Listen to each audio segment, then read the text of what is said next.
Hello Earthlings! Today on Pages and Screen I'm going to tell you about my bookish pet peeves. I totally stole that idea from Kat and I'm gonna link her video down in the doobly-doo. These pet peeves are in no particular order whatsoever. I just randomly wrote them down and I'm just gonna go through them now with you. The biggest pet peeve I have, and one that is definitely widely spread, is broken spines, or in any other way damaged books. I got this book secondhand and it looked fine when I got it. It was, however, weakened and so it broke when I read it.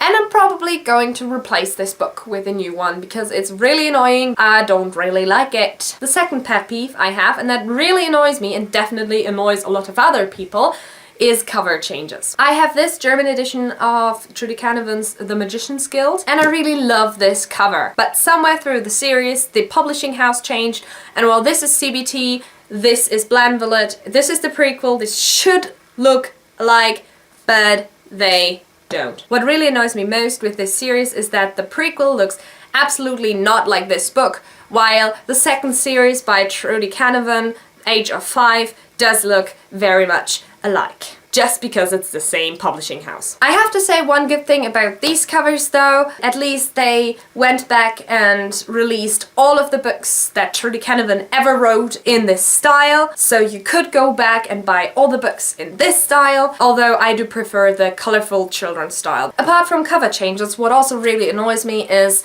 different sizes in books. I got the Ugly series by Scott Westerfeld in German, and these are the covers of the first two books. If you look at them closely, you can see that the Carlsen publishing house thingy is in different places. That would not annoy me much, but the spines look completely different. That's fine though, because they have the same size, so I could live with that. And then to this book comes the third book. At first they look very much alike. They have the publishing house's name at the same place, and the spines look identical, and they seem to fit very nicely. But then you turn them this way and you realize that special is special because it's larger. It basically sticks out like this and it looks horrible. So these three books are definitely the worst books I own. Not content-wise, but design-wise. I'm definitely going to buy the English versions in a box set because then I'm guaranteed that they at least look alike. Another beautiful example for these kinds of pet peeves where the books do not exactly look alike in a series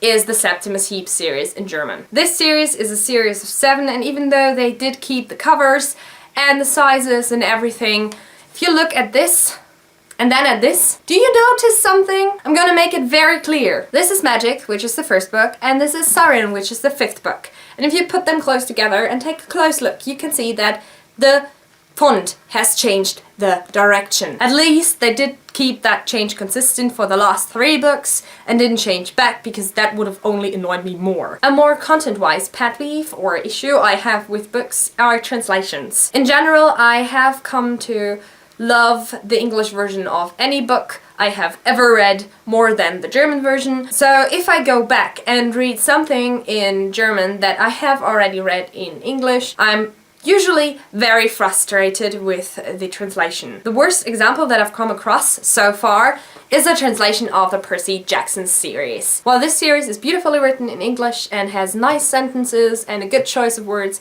the German version just butchers the language. And what really annoys me about this is that we do have the words in German. There are words to describe the English words in German, and they don't use it because they think they're writing for 5-year-olds. There are some really good translations, obviously. For instance, the Harry Potter series is very well done, and I love reading it in German still because it brings back all the memories from when I read it first. But then again, this brings me to another pet peeve that is related to translations, which is directly translating names of characters. In the first translation of the Harry Potter books, they translated Sirius Black's surname literally into German. This was somewhat fine, but then again, you have the translation of Game of Thrones, where you have Greyjoy translated, Snow translated, King's Landing translated, and it's annoying. It just drives me crazy to read these books. It's no good. Don't do it, please. Don't translate names. Not names of cities, not people's names, nothing. No name translating. Please, don't do it. So here's future me And while editing this video, I realized that I have quite a lot of pet peeves. So what I decided to do was that I would split the video into, you just watched the first video, and here is a link to the second one. I'm going to be introducing the second one as well, so see you then!